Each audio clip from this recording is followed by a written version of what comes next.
Well, we are joining the challenge. Liberation in the Kharkiv direction and Kherson. Other liberated settlements are Dibrova, Ozerne, Starый Karavan, Rusivka. What can we say to the Russian invaders?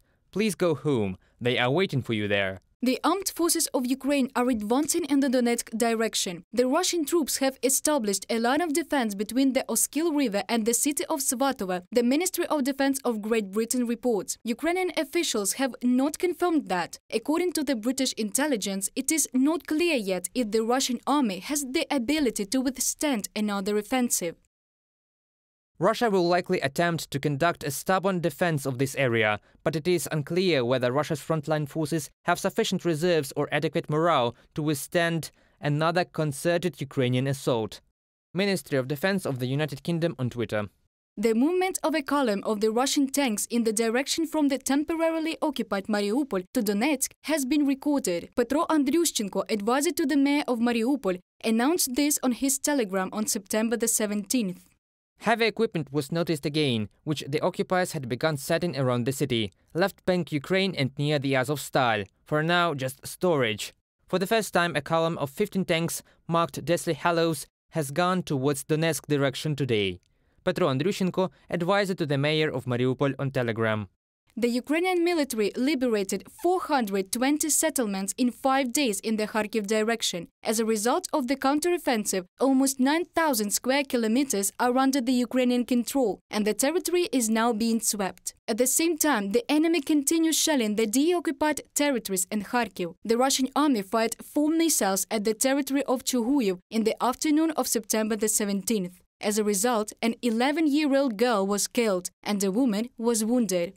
Weak losers who fight against children. The Russian nation is shameful because it is responsible for those who commit cowardly crimes, for those who have condemned the future of an entire generation of Russians, who will pay for all this, due to their own complexes and inadequacy. Andriy Yermak, head of the Office of the President of Ukraine on Telegram. Battles are going on along the entire front line in the south of Ukraine. Under the shelling of the Russian artillery are civilians and infrastructure. In Kherson itself, a missile attack has been recorded in a residential district. An entire family has been killed because of it. Head of the Regional Military Administration Yaroslav Yanushevich reports.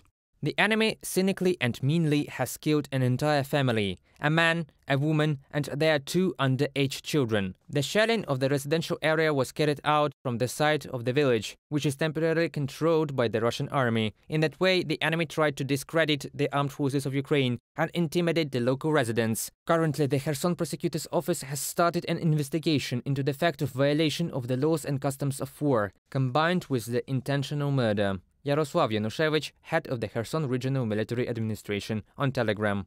According to the Operational Command South, the armed forces of Ukraine are suppressing enemy attacks in the direction of the southern Bug River. The ammunition depots are burning, attacks are being made on bridges and pontoon crossings on the temporarily occupied territory of the Kherson region. The Ukrainian counteroffensive in the south of the country continues.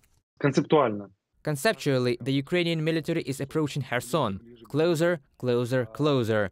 Conceptually, we are cutting off their lines of communication.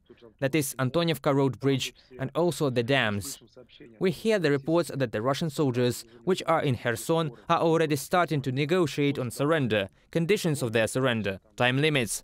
There has not been a precise information on this topic yet, but it is already leaking. According to the General Staff of the Armed Forces of Ukraine, the Ukrainian Defense Forces have successfully coped with the disabling of all the ferries across the Dnipro River in the Kherson direction. Now the Russian army is trying to find another way to retreat. That is, in the area of the Kakhovka hydroelectric power plant. They have flooded 9 railway wagons in order to build a crossing there in the future.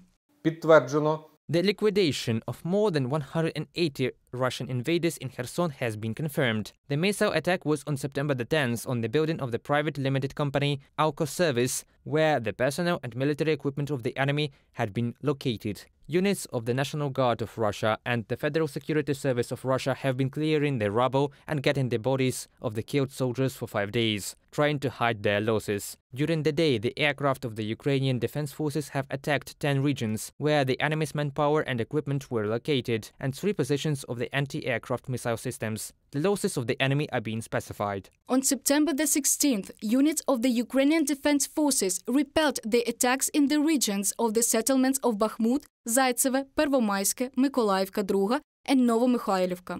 Reported by Diana Kolesnik, Natalia Bilokudrya, UATV News.